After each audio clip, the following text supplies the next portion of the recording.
everyone, my name is Jess and today's video is going to be all about my 5 best practices while utilizing Outlook. Now these are not how to color code your inbox. This is just my best tips that I've learned probably over the last 5 years from various people in my life. I did not come up with these tips. I grabbed them from my mentors or from people I worked with. So hopefully you enjoyed this video. Let's go ahead and get started.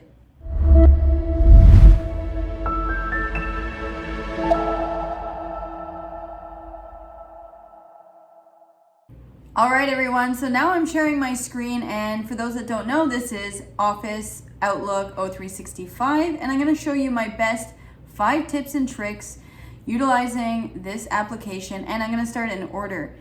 So the first one is creating rules. Now, I don't know if you know this one, but I get a lot of emails. Sometimes they're not urgent, sometimes they're not relevant, and sometimes they are read for later emails. So I'm gonna grab this one here. It says, test.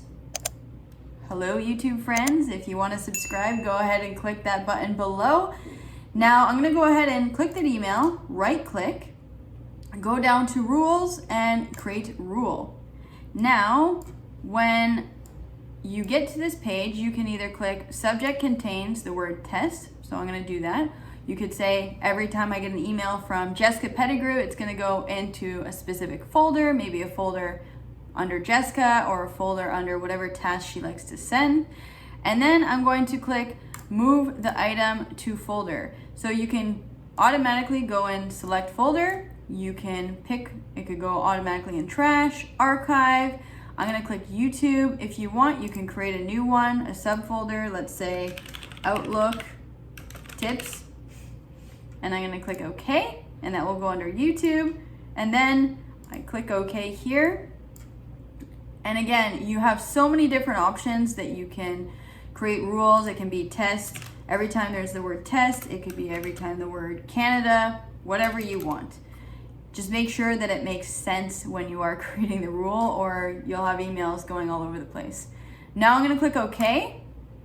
Run this rule now. So if I click run this rule now, what it will do is it is automatically going to go to that YouTube Outlook tips folder. So I'll click OK, and you see it disappeared, and it is now in Outlook tips, which is great. So that's my first tip. Now let's go to the second one.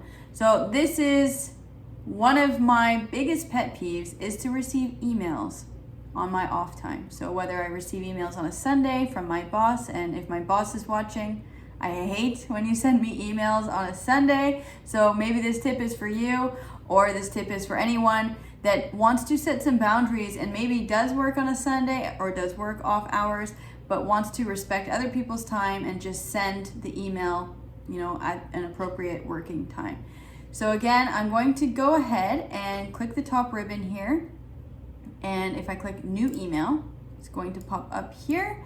And you can send this to whoever, subject line, whatever, or hello, it's the morning, happy Monday. But today is today is Monday, but let's say you want to send this at a different time. So I'm going to go ahead and click options, and you see this top ribbon, it says delay delivery. So I click delay delivery, and this is really a great feature. And I go do not deliver before, and I can pick the date. I can say, let's say I want to send it tomorrow morning. So I'll pick June 1st, and I like to pick 7:30. I'm never on my computer at 7:30, but it makes it look like I'm a really early riser. So I go ahead and click 7:30. I close it out, and I'm gonna send this to this email here. And when I click send, this is what it's going to do. It will stay in my outbox until tomorrow morning at 7:30, and then it will automatically, as long as Outlook is open, it will automatically send that email tomorrow morning at 7:30. So then I'm not disrupting anyone on their off time. All right. Now, the third tip that I have is file. We go to options. Now, I learned this at a company I used to work at. This is not my idea. I wish it was, because it is absolutely brilliant. But what I like to do is set up my meetings, and this is a meeting best practice, set up my meetings either 25 or 55 minutes. And the reason for this is you allow either your customer, your employee, team member, whoever, that extra 5 minutes to take a break from Zoom, take a break from email, go to the bathroom, get a coffee. It is lovely. Most meetings do not need to go a full 30 minutes. If you can't accomplish something in 25 minutes or 55 minutes, then, make it 2 hours or something like that. So this best practice, again, I should shout this person out because it is a brilliant, brilliant best practice, is you go to calendar. So options, calendar, shorten appointments or meetings. Go ahead and click that. And you can either end them early, start them late, but I go less than 1 hour, 5 minutes. 1 hour or longer, you can change it again to 5 minutes, 55 minutes, 50 minutes, or 45 minutes. You can decide, and then you click OK. Once you click that, I will show you here if I want to make a new appointment. Here we go. It's automatically set up to 25 minutes. It doesn't matter if I click 5 o'clock. It doesn't matter if I click 4:30. It's always going to be 55 minutes, which is great. If I want an hour, again, it will be 15 minutes longer or earlier. You decide, but this is also one of my favorites. It just gives back some time that is needed, especially when we're all virtual. Now, the fourth best practice that I have is using the one, the only delete button.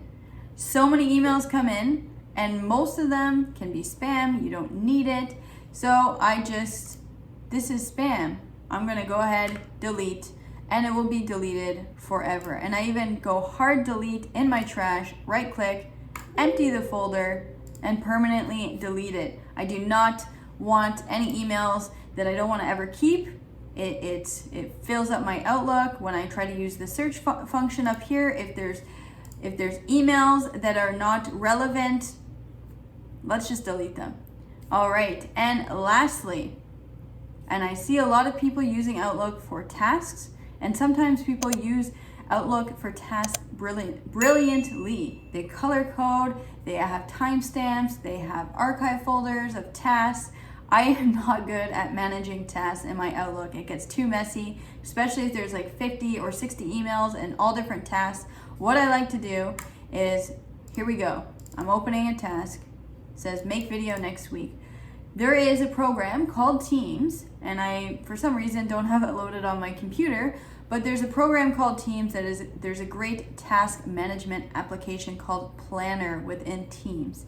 And so every time I have a task in Outlook, I go ahead and make this task in a project tool so that Outlook is not project management. I leave it for emailing and conversation and following up. And then I use Teams, the Planner app, as a secondary tool to go hand in hand with Outlook so that I can manage my tasks.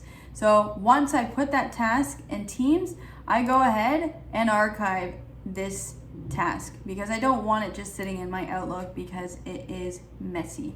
So go ahead and archive that to YouTube because I have the reminder in Teams, and that is it. Those are my best practices on Outlook. If you have any best practices, again, these were only 5, go ahead and comment below. I'm curious if you use Outlook or a different tool to manage your emails.